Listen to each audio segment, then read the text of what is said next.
एक ऊंट किसी जगह पर खड़ा था और उसकी महार जमीन पर गिरी हुई थी। चूहे ने ऊंट की महार को मुंह में लेकर खींचना शुरू कर दिया। ऊंट चलने लगा तो चूहे ने दिल में ख्याल किया कि मैं तो बड़ा शाजोर हूं, मेरे खींचने पर ऊंट मेरे पीछे पीछे चल रहा है। ऊंट ने चूहे की जब ये हरकत देखी तो उसे मजीद बेवकूफ बनाने की खातिर अपने आप को उसके ताबे कर दिया।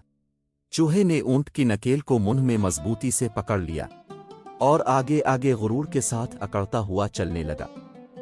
पीछे पीछे ऊंट एक ताबेदार गुलाम की तरह चल रहा था। चूहे ने दिल में कहा कि ये आज पता चला है कि मैं कौन हूं और मेरे अंदर इतनी जान है कि ऊंट भी मेरी पैरवी करने पर मजबूर है। ऊंट दिल ही दिल में ये कह रहा था कि बच्चों, कोई बात नहीं, अभी थोड़ी देर बाद तुझे तेरी औकात का पता चल जाएगा कि तो क्या चीज है। दोनों इसी तरह रवां दवां थे कि रास्ते में नदी आ गई। अब तो रहबर चूहे के औसान खता हो गए और वो सोचने लगा कि मैंने उस अजीम अलकामत जिस्म वाले की रहबरी की और मुझे फख्र था कि एक ऊंट मेरे ताबे हो गया है, मगर अब पानी में रहबरी किस तरह करूंगा। ये सोचते हुए चूहा नदी के किनारे पर जाकर खड़ा हो गया। ऊंट ने तजाहुल आरिफाना से पूछा, ए मेरे जंगल ओ बियाबा के रहबर, तो इस कदर डर क्यों गया? ये तवक्कुफ और हैरानगी कैसी? मर्दाना वार दरिया के अंदर कदम रखो, अब तुम किस फिक्र में डूबे हो और ये हैरत किस बात की? कुछ मर्दांगी और जीदारी के जौहर दिखाओ, तुम हमारे रहनुमा हो।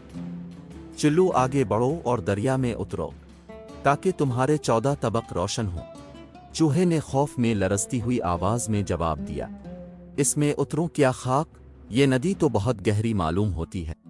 ऊंट ने कहा, मैं देखता हूं कि पानी कितना गहरा है। ये कहकर ऊंट पानी में दाखिल हो गया और कहने लगा, मेरे शेख और मेरे रहबर, इसमें तो जानू जानू पानी है। बस तो इतने ही पानी से दहशत खा गया। ऊंट ने कहा, ए पेश रू, इस तरह रास्ता खोटा ना करो, सीधे सीधे पानी में या कर रहबरी करो, तुम्हें तो मेरी रहबरी करने में फख्र महसूस होता है। चूहे ने कहा, जनाब, आपके जानू और मेरे जानू में जमीन और आसमान का फर्क है। आप मुझे गर्क करना चाहते हैं। आपके जानू तक का पानी मेरे सर से 100 गज ऊंचा है। चूहे को जब अपनी औकात का पता चल गया तो कहने लगा, जनाब, मैं अपने किए पर बहुत शर्मिंदा हूं, आप मुझे मुआफ कर दीजिए। मैं मुक्तदा और शेख बनने का ख्याल भी कभी दिल में नहीं लाऊंगा। अब खुदा के लिए मुझे इस नदी से पार करा दे।